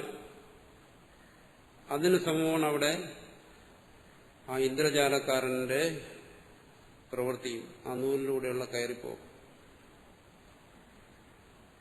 എന്നാൽ സൂത്ര തദാരൂഢാഭ്യാം അന്നഹ പരമാർത്ഥമായാവി. നമ്മൾ ആകാംക്ഷയോടുകൂടി ഇന്ദ്രജാലം കണ്ടുകൊണ്ടിരിക്കുമ്പോൾ ഇത്രയും ആൾക്കാരെ ഇങ്ങനെ പറ്റിക്കുന്നതിൽ സന്തോഷിച്ചുകൊണ്ടിരിക്കുന്ന ഒരു മായാവിയുണ്ട് അവിടെ. ഇന്ദ്രജാലക്കാരൻ അയാൾ മാറിയത് ചിരിച്ചുകൊണ്ടിരിക്കുകയാണ്, ഇത്രയും പേരെ വിഡ്ഢിയാക്കിയതിന്റെ സന്തോഷത്തിൽ. അതാണ് പറയുന്നത് സൂത്ര തദാരൂഢാഭ്യാം. ആ നൂല് അതിൽ കയറിയവൻ, അതിൽ നിന്നും അന്യനായിരിക്കുന്നു. ആര്? പരമാർത്ഥമായാവി, ഇന്ദ്രജാലം കാണിക്കുന്നവൻ. സൈവ ഭൂമിഷ്ഠ മായാച്ഛന്ന അദൃശ്യമാന ഇവ സ്ഥിതോ. അവൻ വാസ്തവത്തിൽ എന്ത് ചെയ്യുന്നു? മായാവി ഇന്ദ്രജാലക്കാരൻ അവൻ ആ ഭൂമിയിൽ തന്നെയുണ്ട്. അവൻ നൂലിലും കയറിയില്ല, യുദ്ധവും ചെയ്തില്ല, ഒന്നും സംഭവിച്ചില്ല. പക്ഷേ നമ്മളവനെ കാണുന്നില്ല. എന്തുകൊണ്ട്? മായാച്ഛന്ന. അവന്റെ ഇന്ദ്രജാലം കൊണ്ട് അവൻ മറ്റുള്ളവരുടെ ദൃഷ്ടിയിൽ നിന്നും അവനെ മറച്ചിരിക്കുകയാണ്. അതവന്റെ കഴിവ്.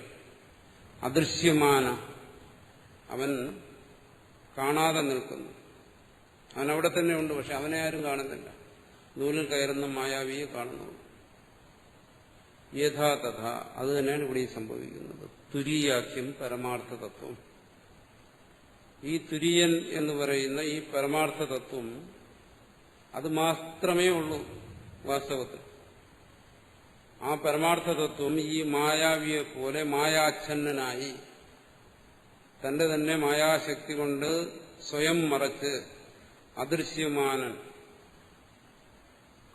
കാഴ്ചയ്ക്ക് വെളിപ്പെടാതെ നിൽക്കുകയാണ് പരമാർത്ഥമായിട്ട് കൂടി. എന്നിട്ടിവിടെ എന്ത് ചെയ്യുന്നു? ആ ഇന്ദ്രജാലസമം, ആ സൂത്രത്തെ എറിയുന്നത് പോലെ ജാഗ്രത, സ്വപ്ന, സുഷുപ്തികൾ, അതിലൂടെ സഞ്ചരിക്കുന്ന മായാവിയെ പോലെ ഇവിടെ പ്രാജ്ഞ, തൈജസ, വിശ്വന്മാർ. ഇങ്ങനെ ഒരു ഇന്ദ്രജാലം ഈ തുര്യനിൽ സംഭവിച്ചുകൊണ്ടിരിക്കുന്നു. അത് സംഭവിച്ചുകൊണ്ടിരിക്കുമ്പോൾ ആ തുര്യൻ സ്വയം മറഞ്ഞു നിൽക്കുന്നു. അവിടെ വാസ്തവത്തിൽ ഈ മായാവി അല്ലാതെ രണ്ടാമതൊന്നുണ്ടോ എന്നാണ് ചോദ്യം. നമ്മൾ പലതും കണ്ട് സത്യമാണ്, കണ്ടതെല്ലാം അനുഭവവേളയിൽ. പക്ഷെ അവിടെ മായാവി അല്ലാതെ രണ്ടാമതൊരാളില്ല. ആ സംഭവിച്ചതുപോലെ തുര്യനിൽ ഇതെല്ലാം സംഭവിച്ചുകൊണ്ടിരിക്കുന്നു. ജാഗ്രത സ്വപ്ന സുഷുപ്തികളും വിശ്വ തൈജസ പ്രാജ്ഞന്മാരും. അതാണ് പരമാർത്ഥ തത്വം. അതിനെയാണ് തുരീയം എന്ന് പറയുന്നത്. ഇതാണ് സൃഷ്ടിയെ സംബന്ധിച്ച് ഇവിടെ അദ്വൈതിയുടെ നിലപാട്. അവിടെ ഇന്ദ്രജാലക്കാരൻ മാത്രമേ ഉള്ളൂ. ഇന്ദ്രജാലക്കാരൻ അല്ലാതെ നമ്മൾ പലതും കണ്ടു, പല കാഴ്ചകളും കണ്ടു. അതൊന്നും വേറെയല്ല. ഇന്ദ്രജാലക്കാരനിൽ നിന്നും വേറിട്ടൊന്നുമില്ല അവിടെ. അതുപോലെ പരമാർത്ഥ തത്വം, അത് പരമാർത്ഥമാണ് ഈ പറയുന്നത്. പരമാർത്ഥ തത്വത്തെ ബോധിപ്പിക്കാൻ വേണ്ടിയാണ് പറയുന്നത്, നമ്മുടെ അനുഭവത്തെ അല്ല. ആ പരമാർത്ഥ തത്വം, അതിനാണ് തുര്യനെന്ന് ഇവിടെ വിളിക്കുന്നത്. ആ പരമാർത്ഥ തത്വത്തിൽ നിന്ന് ഇവിടെ നമ്മൾക്ക് എന്തെല്ലാം അനുഭവങ്ങളുണ്ടായാലും ശരി, വേറിട്ടൊന്നും തന്നെ ഇല്ല എന്ന് പറയുമ്പോൾ നമ്മളെ അനുഭവത്തെ നിഷേധിക്കുന്നുമില്ല. നമ്മൾ കണ്ട ഇന്ദ്രജാലം നമ്മുടെ അനുഭവത്തിലുള്ളത് തന്നെയാണ്. ഇന്ദ്രജാലം ഇല്ലെന്നല്ല പറയുന്നത്. പക്ഷെ ഇന്ദ്രജാലക്കാരനിൽ നിന്നും വേറിട്ടൊരു ഇന്ദ്രജാലമില്ല എന്നാണ് പറയുന്നത്. അതഃ തച്ചിന്തായാമേവ ആദരോ മുമുക്ഷൂണാം ആര്യാണാം. അതുകൊണ്ട് മുമുക്ഷുക്കളായ ആര്യന്മാർ ചിന്തിക്കുന്ന ഏതിൽ? ആ പരമാർത്ഥ തത്വത്തെക്കുറിച്ചാണ് ചിന്തിക്കുന്നത്. ഇന്ദ്രജാലത്തിന്റെ രഹസ്യം അറിയാമെന്നുള്ളവൻ അവൻ എന്താണ്? അവൻ ഇന്ദ്രജാലത്തിന്റെ ഈ അത്ഭുതങ്ങളിലൊന്നും ഇതൊന്നും അവനെ അത്ഭുതപ്പെടുത്തുന്നില്ല. അവൻ മനസ്സിലാക്കുന്നു. ആര് മനസ്സിലാക്കുന്നു? ആ ഇന്ദ്രജാലക്കാരൻ. അവനറിയാൻ രഹസ്യം. അവൻ മനസ്സിലാക്കുന്നു എന്താണ് ഇവിടെ താൻ മാത്രമേ ഉള്ളൂ. അവന് ഈ ഇന്ദ്രജാലത്തിൽ യാതൊരു അത്ഭുതവുമില്ല. എന്തുകൊണ്ട്? അവൻ അതിന്റെ രഹസ്യം അറിയാം. തച്ചിന്തായാമേവ ആദര. ആ പരമാർത്ഥ ചിന്തയിലേ അവന് ശ്രദ്ധയുള്ളൂ. മുമുക്ഷൂണാം ആര്യാണാം ന നിഷ്പ്രയോജനായ സൃഷ്ടവും ആദര. അതുകൊണ്ട് പ്രയോജനരഹിതമായിരിക്കുന്ന ഈ സൃഷ്ടിയിൽ അവന് താല്പര്യമില്ല. അതിനെ ചിന്തിക്കാനും അതിന്റെ ഉള്ളിലുള്ള മറ്റു രഹസ്യങ്ങൾ അറിയുന്നതിനൊന്നും അവന് താല്പര്യമില്ല. കാരണം മായാവിക്ക് ഇന്ദ്രജാലക്കാരൻ അറിയാം എന്താണ് ഇതിന്റെ രഹസ്യം. ഇന്ദ്രജാലമാണ് അത് തന്നെ ഇതിന്റെ രഹസ്യം. അതുകൊണ്ട് തന്നെ അവിടെ ആരൊക്കെ മരിച്ചു, എങ്ങനെ വീണ്ടും ജനിച്ചു, ഇത്തരം കാര്യങ്ങളെക്കുറിച്ചൊന്നും തലപോയിക്കേണ്ട ആവശ്യം അയാൾക്കില്ല. ഇന്ദ്രജാലത്തിൽ അതും അതിനപ്പുറവും സംഭവിക്കാം. പക്ഷെ കാണുന്നവനോ അവൻ ചിന്തിക്കും. ഇത്യതഃ സൃഷ്ടിചിന്തകാനാമേവ ഏതേ വികൽപ്പാഹ. അതുകൊണ്ടിങ്ങനെ ഈ വാസ്തവം അല്ലാതെ ഉള്ള ചിന്തകളെല്ലാം സൃഷ്ടിചിന്തകന്മാരുടേതാണ്. എന്നുവെച്ചാൽ സൃഷ്ടിക്ക് പ്രാധാന്യം കൊടുത്ത് സൃഷ്ടാവിനും സൃഷ്ടിക്കും തമ്മിലുള്ള ബന്ധത്തെ മനസ്സിലാക്കാതെ കേവലം സൃഷ്ടിയെക്കുറിച്ച് ചിന്തിക്കുന്നവരാണ്. ഏതേ വികൽപ്പാഹ. അവർക്കാണ് ഈ വികല്പങ്ങൾ. ഇത്യതാഹ എന്ന് പറയുന്നു. സ്വപ്നമായ സ്വരൂപേരി.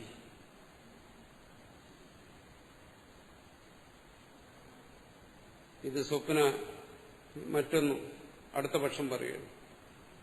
എന്താണിത്? സ്വപ്ന സ്വരൂപമാണ്, മായാസ്വരൂപമാണ് എന്ന് പറയുന്നു. അതും ഇവിടുത്തെ മുഖ്യ സിദ്ധാന്തമല്ല. അദ്വൈതത്തിൽ പറയും എന്താണ് ഇത്? ഇന്ദ്രജാല സമമാണ്.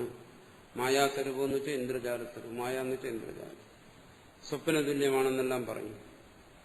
അങ്ങനെ പറയുന്നെങ്കിലും ഇവിടെ അതിനെ നിഷേധിക്കാൻ വേണ്ടി പറയുകയാണ്. എന്നുവെച്ചാൽ ഇവിടെ സ്വപ്ന തുല്യം, ഇന്ദ്രജാല തുല്യമെന്നെല്ലാം ചിലർ പറയുന്ന സൃഷ്ടിചിന്തകന്മാർ പറയുന്നത് ഇവിടെ സിദ്ധാന്തി പറയുന്ന പോലെയല്ല. അതിന്റെ വ്യത്യാസം നമ്മൾ അടുത്ത് ചർച്ച ചെയ്യും. വിഭൂതിം പ്രസവം ത്വന്യേ മന്യന്തേ സൃഷ്ടിചിന്തകാഃ സ്വപ്നമായാ സ്വരൂപേതി സൃഷ്ടിരന്യർവികൽപിതാഃ